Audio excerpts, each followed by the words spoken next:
культурную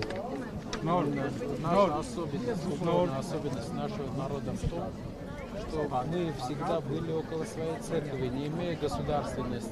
Церковь сохраняла армянскую идентичность. Какая ситуация у нас? Мы достигли 21 века. У нас государственность. И на церковь начала атаку партия, которая должна была защищать ее. Почему? Премьер-министр. Мы не понимаем, что может заставить армянина идти против своей же церкви. А что становится власть против церкви? Արեգ ջան, ես անհագործ եմ եկել, ուզում եմ շնորհավորեմ 41 ազգային գործիչներին պատգամավորության համար։ Սա ձեր համար եմ Շատ։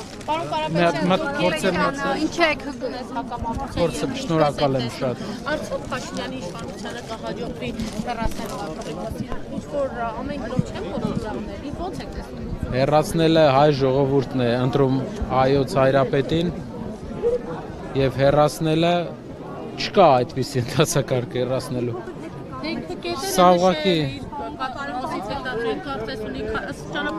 չկա ընթացակարգ, չկա, մեր եկեղեցին չունի ընթացակարգ հեռացնելու։ Այդպիսի բան չկա, չի էլ կարող աշխարհիկ մարդը, մեր սահմանադրությունը չի թողում եկեղեցուն ու պետությանը, որ խառնվեն իրար, եկեղեցին առանձին է, պետությունը առանձին։ Գործը չի էդի, քաղաքական գործիչն է։ Ընդհանուր առմամբ Հազարատ լծակ կարող են գործարկել, չի աշխատի, չի լինի։ Եկեղեցու եւ պետության անջատվելու հետ կապված մեկ բան։ Աբան Կարապետյան, հիշում 2020 թվականի 44-օրյա պատերազմից հետո, երբ որ ամենայն հայոց կաթողիկոսը պահանջում էր աշխարհիկ իշխանության առաջնորդի վարչապետի հրաժարականը։ Այո, հիշում եմ։ 23 թվականին, երբ որ նրան հարցրեցին գործընկերներից մեկը արդյոք նույն պահանջը ուժի մեջ, ասաց այդ պահանջը անցնի է։ 24 թվականին, երբ որ սրբազան շարժումը տեղի ունեցավ, Այո։ բարձրաստիճան